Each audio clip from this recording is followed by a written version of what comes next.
शेतकरी मंडळी राम राम. आपल्याला जर आपल्या हरभरा पिकामधून एक रेकॉर्ड ब्रेक चांगलं उत्पादन पाहिजे असेल तर प्रामुख्याने दोन गोष्टीवर आपल्याला भर द्यावी लागते. एक म्हणजे हरभरा पिकाच्या योग्य स्टेजवर योग्य फवारणी व्यवस्थापन आणि दुसरं म्हणजे पाणी व्यवस्थापन.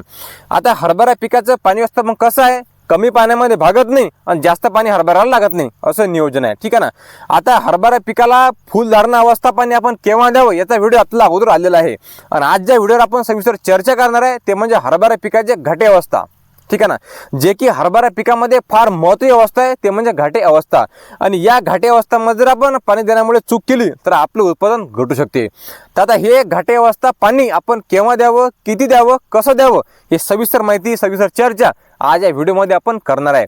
म्हणून तुम्ही जर आपल्या युट्यूबला नवीन असाल तर आपल्या शेतीमित्र रोशन या शेतकऱ्यांच्या युट्यूबला आपण सबस्क्राईब करा आणि फेसबुकला फॉलो करा. जे आपल्याला जेवणाचं बटन दिसते काळा कलरचं सबस्क्राईब करायचं ते आपण युट्यूबला सबस्क्राईब करून घ्या.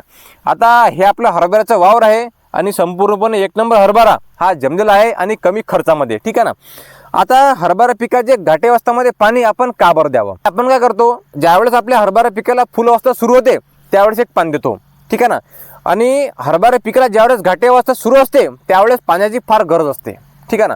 आणि घाटे अवस्थामध्ये जर आपल्या हरभरा पिकाला पाणी भेटलं तर आपला हरभरा नव्यानं फुलते, घाटे चांगले लागतात, मजबूत होतात आणि घाट्याचं वजन जे आहे ते वाढते. टपोरा घाटा ज्याला म्हणतात तो होते. ठीक आहे ना.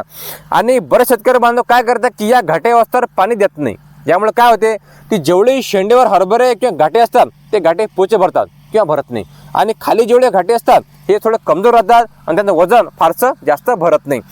या उलट जर आपण घाटे अवस्थेवर पाणी दिलं तर वरचे जेवढेही पोचे घाटे असतात हे ठस्स भरतात. ठीक आहे ना. आणि खाली मध्यम आकारामध्ये जेवढी घाटे असतात हे टपोरे भरतात, त्यांचं वजन त्या ठिकाणी वाढणार आहे.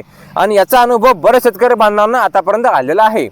ठीक आहे ना. आता दरवर्षी आपण या आपल्या हरभरा पिकाला घाटे अवस्थामध्ये पाणी देतो आणि एक चांगलं उत्पादन त्या ठिकाणी आपल्याला येते. कारण कसं आहे, कोणीही पिकाच्या फळ अवस्थेमध्ये पाणी सोडल्यास, त्याला पाणी दिल्यास ते उत्पादन जे आहे ते चांगलं येते.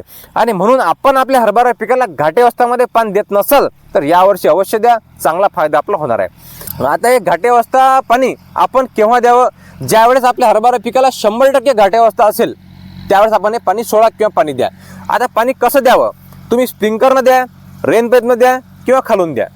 घाटे अवस्थामध्ये अशी कुठलीच अडचण येत नाही. आता हरभरा पिकाला घाटे अवस्थामध्ये पाणी किती घंटे द्यायचं, डबल पेपर आपलं स्प्रिंकर असेल तर आपण 4 घंटे शिप द्या. ठीक आहे ना. 4 घंट्यामध्ये एक नंबर पाणी व्यवस्थापन जे आहे ते आपलं होऊन जाते.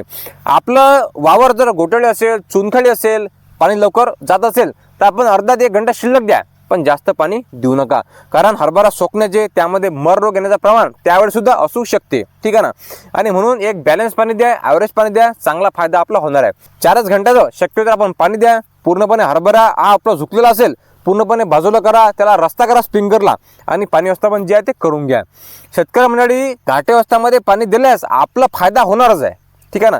आता जे आपले शेतकरी बांधव व्हिडिओ पाहत असतील त्यांनी जर घाटे अवस्थामध्ये पाणी दिलं असेल तर तुमचे अनुभव काय आहे ते तुम्ही कमेंट करा, म्हणजे बाकी शेतकरी बांधवांचा फायदा होणार आहे. धन्यवाद.